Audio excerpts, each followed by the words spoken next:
तुम्ही माझ्याकडे पहा, तुम्ही माझ्याकडे पहा. बाबासाहेब नेहमी जेव्हा ते खूप शिकले, मोठे ऑफिसर झाले, तेव्हा ते कोट, पॅन्ट, टाय असं घालायला, शूज, सॉक्स छान कपडे घालायचे. आणि ते आपल्या लोकांना सांगायचे, सगळ्यांना काय सांगायचे माहिती आहे?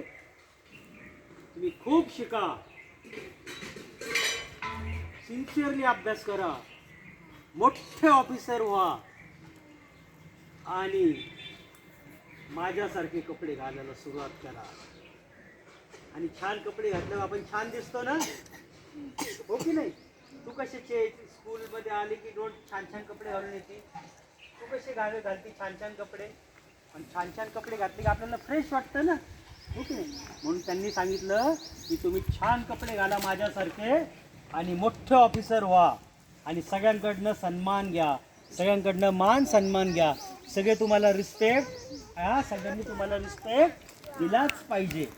असे बाबा हे जेव्हा मोठे ऑफिसर झाले तेव्हा आपल्या गव्हर्नमेंटनी त्यांना सांगितलं की काय माहिती आहे का, पहिल्यांदा तुम्हाला हे सांगतो, आपण ब्रिटिशांना कधी हाकलून दिलं? 15 ऑगस्टला. कधी हाकलून दिलं? आपण काय झालो? इंडिपेंडंट. सगळ्यांनी बोला, आपण काय झालो? हां, इंडिपेंडंट झालो. म्हणजे आपण ब्रिटिशांना काय केलं? म्हटलं जा तुमच्या घरी. काय म्हटलं त्यांना?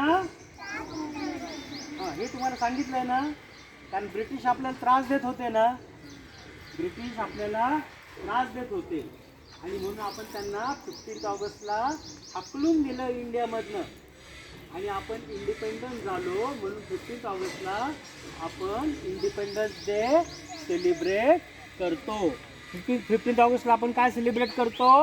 Independence day.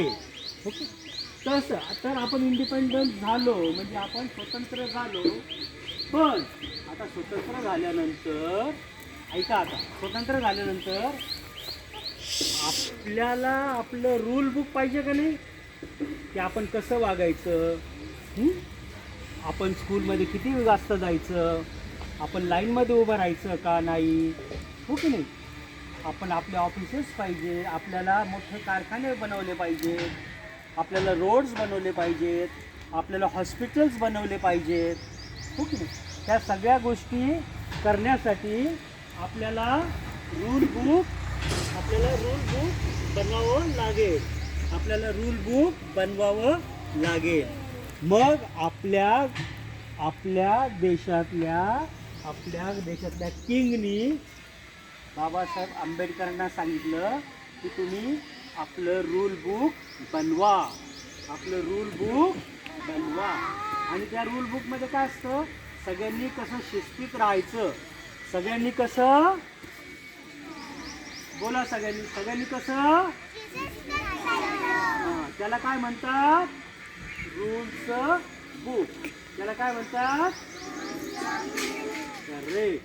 आणि त्याला इंग्लिशमध्ये आपण काय म्हणतो? Constitution of India. त्याला इंग्लिशमध्ये काय म्हणतो? ओके, त्याला आपण काय म्हणतो? Constitution of India. मी तुम्हाला हे शिकवलं होतं, पहा, तुम्हाला आठवतं का? What is Republic day?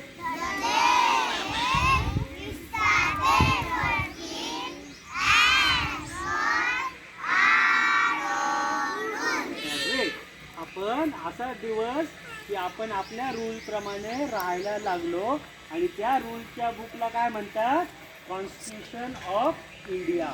आणि ते रूलचं बुक कॉन्स्टिट्यूशन ऑफ इंडिया कोणी बनवलं माहित आहे? कोणी बनवलं माहित आहे? डॉक्टर बाबासाहेब आंबेडकर. कोणी बनवलं? लाऊडली, कोणी बनवलं? डॉक्टर बाबा. व्हॉइसचा मला आवाजच देत नाही. अमेरिकेमध्ये सगळ्या विमेन एकत्र आल्या खूप वर्षापूर्वी आणि त्यांनी काय डिमांड केला की आम्हाला काय पाहिजे? करेक्ट. काय पाहिजे? लाऊडली बोला. काय पाहिजे? पण आपल्या इंडियामधल्या विमेनला असं करावं लागलं नाही. बाबासाहेब आंबेडकरांनी आपल्या रूलच्या बुकमध्येच, आपल्या कॉन्स्टिट्यूशन ऑफ इंडियाच्या बुकमध्येच, आपल्या कॉन्स्टिट्यूशन ऑफ इंडियाच्या बुकमध्येच त्यांनी ही सगळ्या विमेनला, सगळ्या मदरला, सगळ्या सिस्टर्सला, सगळ्या गर्ल्सला वोटिंग राईट आम्ही देत आहोत. त्यांनी बाबासाहेबांनी सगळ्या गर्ल्सला, सगळ्या मदर्सला, सगळ्या मम्मीला वोटिंग राईट दिला. आणि त्याच्यामुळं आपल्या इंडियामधल्या विमेनला असं डिमांड करावं लागलं का की आम्हाला द्या वोटिंग राईट म्हणून? नाही. कॉन्स्टिट्यूशन रूलच्या बुकमध्येच त्यांनी लिहिलं की सगळ्यांना वोटिंग राईट मिळणार. त्यांनी हे पण म्हटलं की जेवढं बॉईजला, जेवढे पप्पाजींना सॅलरी मिळते, पैसे मिळतात एखाद्या कामाचे, है ना, तेवढेच पैसे पप्पाजींना जास्त पगार आणि मम्मीला कमी पगार कुठं जर काम करत असेल. कारण का?